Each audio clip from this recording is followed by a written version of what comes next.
하나님 말씀 찾겠습니다. 요한복음 13장입니다. 요한복음 13장 31절에서부터 35절까지입니다. 신약성경 171쪽입니다. 171쪽 요한복음 13장 31절로부터 35절까지입니다.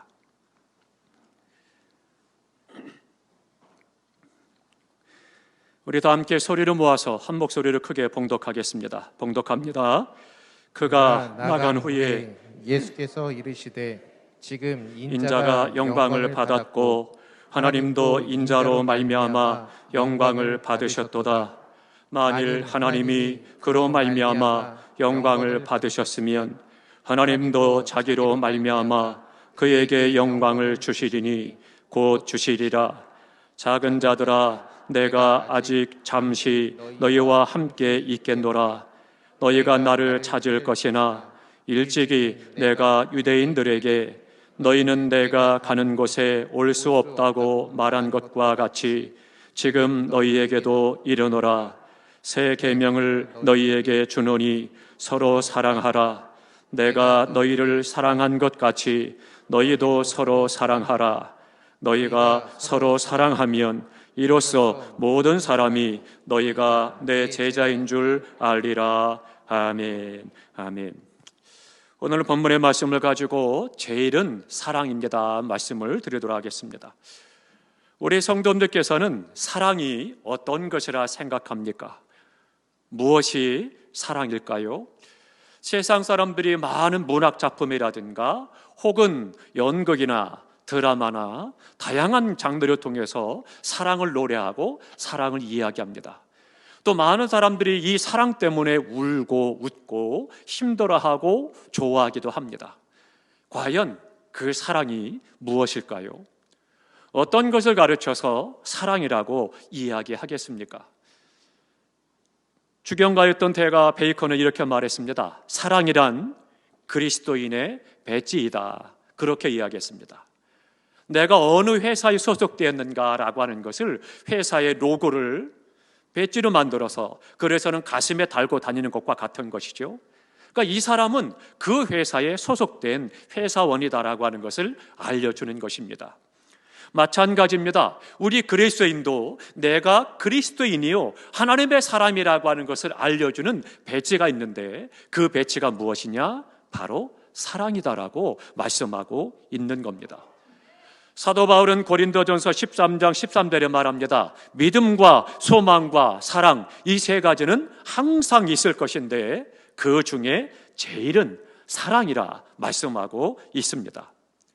사랑은 온 땅을 다 녹이는 따뜻한 봄 햇빛과 같은 겁니다. 사랑은 냄새가 없습니다. 사랑은 모양도 없습니다. 그런데도 그 사랑이 나타날 때 닫힌 마음이 열려지게 되고 그 사랑이 있을 때 나누어지고 갈라진 마음들이 하나가 되는 놀라운 역사들이 나타납니다. 그것이 바로 사랑입니다. 지금 우리가 살고 있는 세상은 어떻습니까? 사랑과 미움이 한판 승부를 벌이는 것처럼 대치하고 민감하게 지금 대립하고 있는 그런 상황을 살아가고 있죠.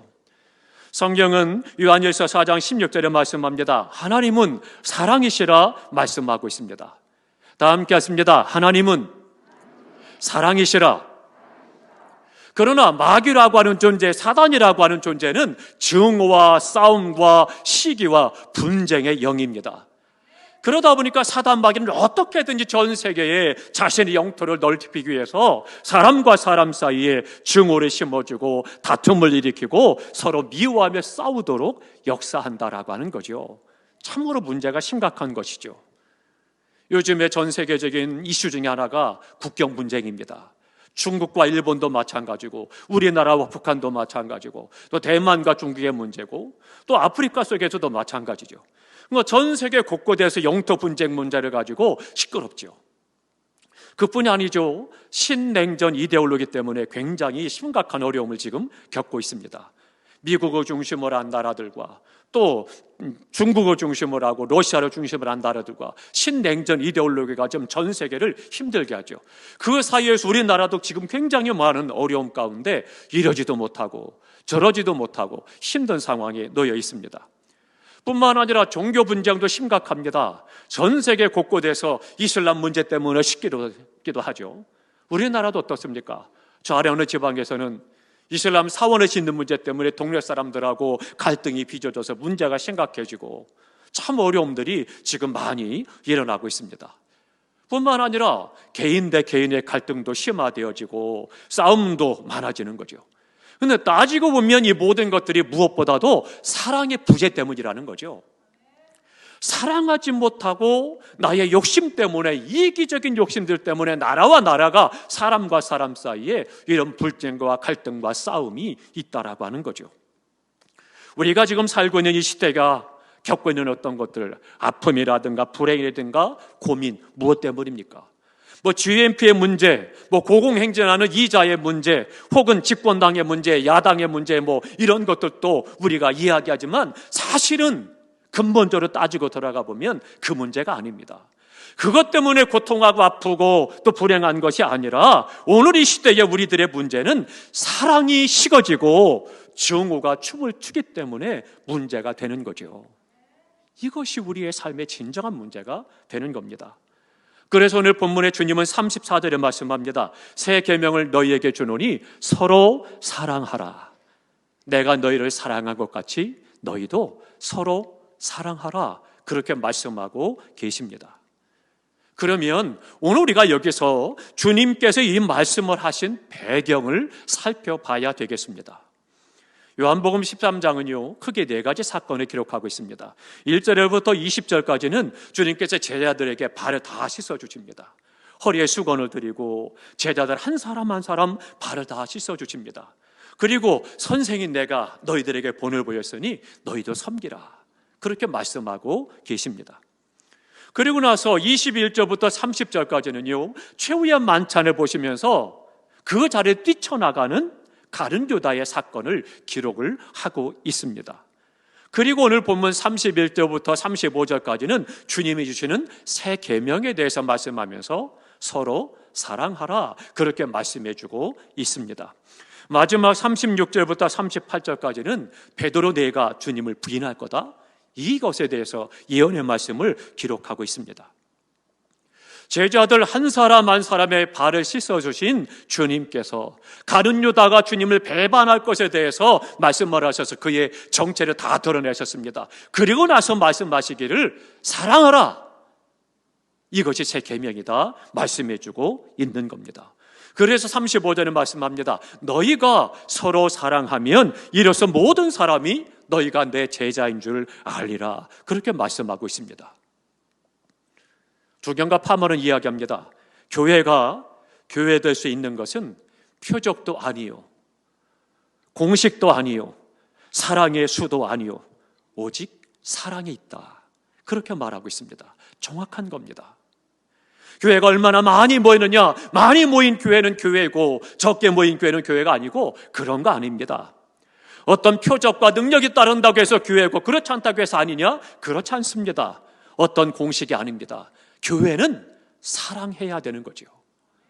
사랑이 있을 때 교회가 된다라고 하는 겁니다. 우리가 예수 그리스도의 제자요 그리스도인으로 산다라고 하는 증거는 무엇을 가지고 그것을 보여줄 수 있느냐? 우리가 어떤 성경 공부를 많이 했느냐, 혹은 얼마나 오랫동안 신앙생활을 해왔느냐, 어떤 공적이 있느냐, 이런 것이 아니라 서로 사랑하느냐, 이 사랑에 그 교회가 있고 그 사랑의 제자라고 하는 것을 보여주고 알려주게 된다라고 하는 것입니다. 쉽게 말씀드리면 이것이 교회요, 이것이 그리스도인이다라고 내세울 수 있는 것이 뭐냐? 그것이 바로 사랑이라는 거예요. 이 사랑 때문에 세상이 보고 그리스도인이구나, 이 교회가 주님의 교회이구나 알게 되고, 그 사랑으로 말미암아 주님을 알게 되고 구원의 역사, 살아나는 역사, 하나님의 놀라운 능력들이 나타나게 되는 거죠. 그래서 주님은 이 사랑을 가리켜서 34절에 말합니다. 새 계명이다, 그렇게 말씀하고 있습니다. 그러면 주께서 사랑하시는 것을, 이 사랑한다라고 하는 것을 새삼스럽게 새 계명이다 말씀하신 이유가 뭐겠습니까? 우리가 이 이유를 알아야 된다는 거죠. 늘 사랑에 대해서 들었고 늘 사랑에 대해서 말씀을 알고 사랑하는데 갑자기 주님께서 말씀하시기를 서로 사랑하라, 이것이 새 계명이다 말씀하신 이유가 뭐냐는 거예요. 주님이 나를 사랑하신 것처럼 우리도 서로 사랑하는 것, 이것 때문에 이것이 새 계명이야, 그렇게 말씀하고 있는 겁니다. 내가 누군가를 자발적으로 사랑하는 것 너무나도 귀한 일입니다. 그런데 내가 누구를 사랑한다는 뭐가 들어가 있느냐? 나의 감정이 들어가 있고 나의 기분이 들어가 있고 그때그때의 상황에 따라서 그 사랑이 변하더라는 거예요. 그러니까 진정한 사랑이 될 수가 없는 거죠. 나 좋으면 사랑하고 나 불편하면 사랑하지 않고 상황에 따라서, 환경에 따라서, 내 기분에 따라서 사랑하는 것은 진정한 사랑이 아님을 말씀하고 있죠. 나에게 주를 잘해주는 사람을 사랑하고 내 기분에 잘 맞춰주는 사람을 사랑하는 것, 세상 누구나 하는 사랑인 거죠. 세상 어떤 것도 그런 사랑은 합니다. 그러나 상대방이, 속은 상대편이 나에게 어떻게 하느냐, 그것을 떠나서 그를 사랑한다는 것 쉬운 것이 아닙니다. 내 가분, 내 기분, 내 감정, 내 상황을 떠나서도 사랑할 수 있다는 것 쉽지 않더라는 거죠. 예수님께서는요, 새 계명을 말씀하시면서 우리의 기분과 감정과 상황에 따라서가 아니라 하나님께 베푸신 사랑을 기억하고 그 사랑을 받았으니 그 사랑으로 사랑해라, 그것이 새 계명이다라고 말씀하고 있는 것입니다. 그러면 예수님의 입장에서 제자들은 어떤 사람입니까? 우리가 잘 알고 있는 제자들의 모습은 어떻습니까? 그들은 분별력이 모자란 사람들입니다. 주님께서는 수제자, 사랑하는 제자, 정말 주님을 따르겠다고 했던 수제자 3명을 데리고 감람산에 올라가시죠. 내가 죽게 됐으니 너희가 나를 위해서 기도해달라, 기도를 부탁하고 돌 던질 만큼 가셔서 기도하시는 거예요. 하나님 아버지, 내가 이 십자가를 꼭 져야 될까요? 하나님 앞에 기도합니다. 얼마나 간절히 기도하는지 땀방울이 빗방울 되기까지 간절히 기도합니다.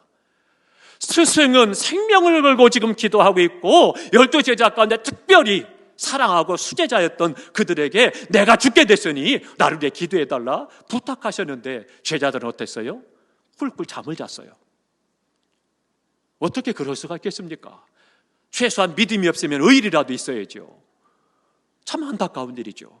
분별하지 못하는 거예요. 분별력이 없으니까 선생님이야 죽거나 말거나 십자가에 달리거나 말거나, 나 피곤하니까 나 자야지, 그냥 조는 거죠. 분별력이 없습니다. 심지어 제자들이 어떤 사람들입니까? 시기 질투가 많은 사람들이었어요. 틈만 나면 만나서 뭐를 해요? 내가 더 높다, 내가 더 크다, 갈등을 하고 다툽니다. 심지어는 자기 부모까지 동원을 해서 주님, 나중에 주님이 왕이 되면 내 아들을 영의 정해, 내 아들을 좌의 정해, 나를 높여주십시오. 그리고는 자기들끼리 시기하고 질투하고 갈등하고 높은 자리에 차지하려고 하는 거죠. 얼마나 한심스럽습니까? 그런 제자들이에요. 그러면 그렇다면 지식이라도 있어서 뭔가 들으면 깨달으면 좋은데 그것도 없죠. 그냥 업으로서 난 놓고 기억자도 모르는 그런 상황에 있는 사람들이 대부분이었습니다. 그런 제자들이에요. 그런데 주님은 이들의 발을 씻어주십니다. 그러면서 사랑을 보여주신 거죠. 선생인 내가 너희들의 발을 씻었으니 너희도 이렇게 섬겨야 돼. 사랑하면서 그들에게 본을 보이셨다라고 하는 거죠. 그리고 주님이 말씀하십니다. 내가 너희를 사랑한 것 같이 너희도 서로 사랑하라, 그렇게 말씀을 해주고 계신 것입니다. 그러니까 제자들은 뭐 어때요? 너희가 사랑을 받을 만한 자격이 있다, 혹은 그런 조건이 있기 때문이 아니라 그런 것이 없음에도 불구하고 내가 너희를 사랑한 것처럼 너희도 자격을 따지지 말고 조건을 따지지 말고 환경을 따지지 말고 사랑을 하는 거예요.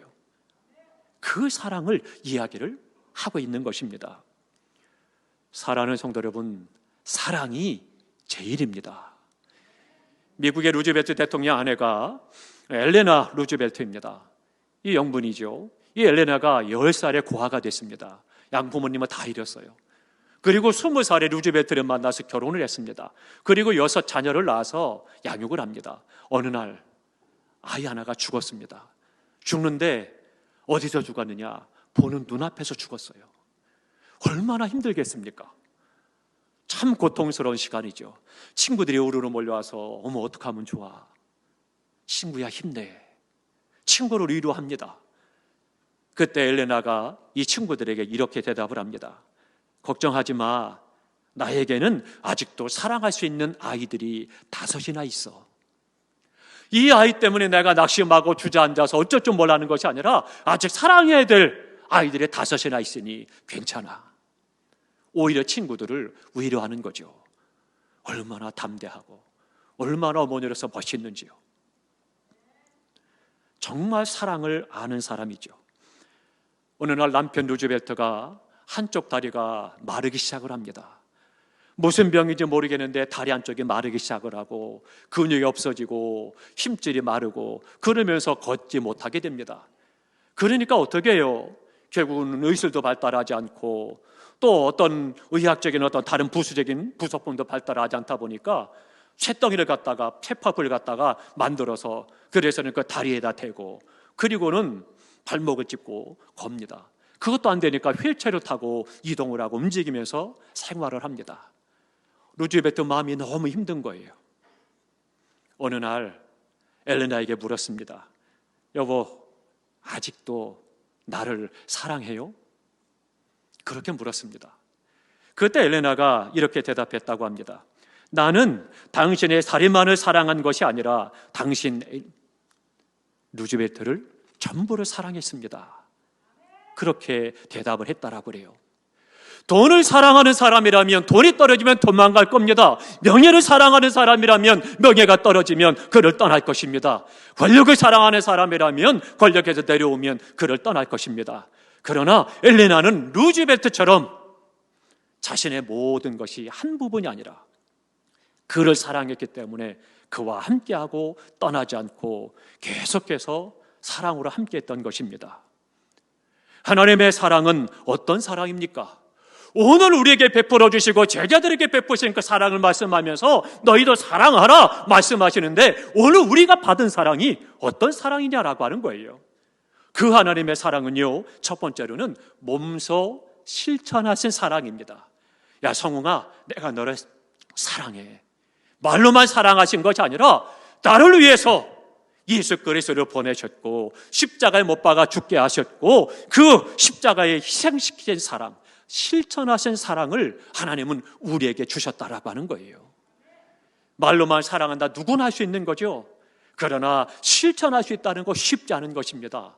하나님의 사랑은 나를 사랑하시기 때문에 독생자를 주셨고 십자가에 못 박아 죽으시기까지 실천하신 사랑을 우리에게 주신 것입니다.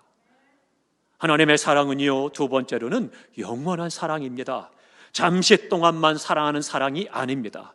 내가 좋을 땐 사랑하고 좋지 못할 땐 사랑하고 나하고 관계가 좋을 때는 사랑하고 관계가 좀 틀어지면 사랑하지 못하고 내 환경에 따라서 내 분위기에 따라서 기분에 따라서가 아니라 계속해서 영원히 사랑하는 사랑이 바로 하나님의 사랑이라고 하는 거죠.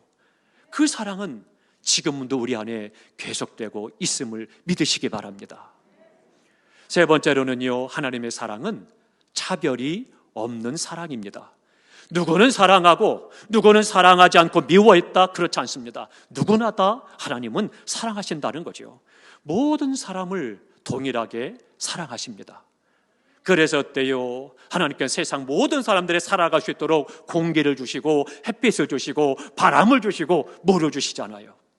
그래서 누구든지 그것을 누리며 살아가게 합니다. 그러면서 그 안에서 예수 그리스도를 믿는 자는 영생을 얻도록 축복하시는 은혜를 여시는데 누구든지 믿기만 하면 구원받는다는 놀라운 사랑을 우리에게 허락해 주셨다라고 하는 거죠. 하나님의 사랑은 차별이 없는 사랑입니다. 요한복음 3장 16절에 말씀하죠. 하나님이 세상을 이처럼 사랑하사 독생자를 주셨으니 말씀합니다. 그럼 하나님께서 사랑한 이 세상이 어떤 세상이냐는 거예요. 그 세상, 예수님을 잘 믿고 의롭고 충성하고 헌신하는 사람들만 말하느냐? 그렇지 않습니다. 이 세상, 하나님이 사랑한 세상은 하나님이 창조한 모든 세상, 모든 사람을 사랑하시는 거예요. 그러니까 죄인도 사랑하시고 의인도 사랑하시고 훌륭한 사람도 사랑하시고 부족한 사람도 사랑하시고 연약한 자도 강건한 자도 남녀노소 동서고음을 막론하고 모든 사람을 사랑하시는 거예요. 그래서 그들에게 동일하게 삶의 터전을 다 주시는 거고 누구든지 믿기만 하면 구원받도록 은혜를 주시는 거죠. 하나님의 사랑은 차별이 없는 놀라운 사랑입니다. 하나님의 사랑은 네 번째로는요, 순수한 사랑입니다. 그 사랑에 동기가 불순물이 없는 거예요. 성웅이 내가 앞으로 잘하면 내가 너를 사랑할 거야. 네가 목회를 열심히 하면 내가 사랑할 거야. 그렇지 않습니다. 부족해도 연약해도 무능해도 하나님은 사랑하신다는 거죠. 다만 긍휼히 여기고 불쌍히 여기며 그 사랑으로 우리를 사랑해 주시는 그 사랑, 순수한 사랑이라는 거예요. 대가를 바라고 기대하고 사랑하는 사랑이 아닙니다. 마지막 또 하나, 하나님의 사랑은 비길 데 없는 사랑입니다. 어느 누구도 그 하나님의 사랑과는 비길 수 없는 사랑이요, 유일하신 하나님의 사랑이요, 하나님밖에 없는 사랑이라고 하는 것입니다. 사랑하는 성도 여러분, 이 사랑을 우리가 받은 거예요. 그 사랑을 받은 우리에게 주님이 말씀하십니다. 서로 사랑하라. 이것이 새 계명이다 말씀해주고 있는 것입니다. 문제는 우리가 사랑을 너무나도 잘 알고 사랑을 이해하게 하고 노래하지만 사랑을 실천하느냐, 이게 문제예요. 사랑의 실천이 문제가 되는 거죠. 어떻습니까? 삭막한 세상 가운데서 사랑을 외칠 뿐만 아니라 사랑을 사랑하는 사람, 사랑을 실천하는 것이 중요하다라고 하는 것이죠. 그 실천이 뭐냐? 오래 우리에게 표어처럼 봉사하는 삶입니다. 하나님의 사랑을 받았으니까 그 사랑으로 세상을 향해서, 다른 사람을 향해서 봉사함으로 섬기고 사랑해야 된다는 거죠. 그럴 때 세상은 따뜻한 세상이 되는 것이고 사람들이 예수 그리스도를 통해서 구원의 복을 받아들이는 것이고 하나님께는 영광이 되고 우리 안에 기쁨이 있고 감사가 있는 은혜의 삶을 살아갈 수가 있는 것입니다. 사랑하는 성도 여러분, 사랑한다라고 하는 것, 그 중에 하나가 바로 봉사하는 것입니다. 우리 주변에 어려움 당한 사람, 힘든 일을 만난 사람, 어렵고 고통하는 사람들을 주님의 사랑으로 찾아가서 말 한마디, 따뜻한 손길 하나, 혹은 필요를 채워가면서 그들을 섬기고 봉사할 때 그 사랑이 점점 더 커지는 것이고 하나님의 사랑이 드러나는 것이고 그 사랑으로 생명 또한 구원하는 역사를 이루어가게 되는 것이고 하나님의 뜻이 이루어지죠. 우리가 이 사랑으로 봉사하며 어두운 세상을 밝히고 위로하며 따뜻한 세상을 만들고 구원하는 우리 모두가 될 수 있기를 주님의 이름으로 축원합니다. 기도하겠습니다. 우리 다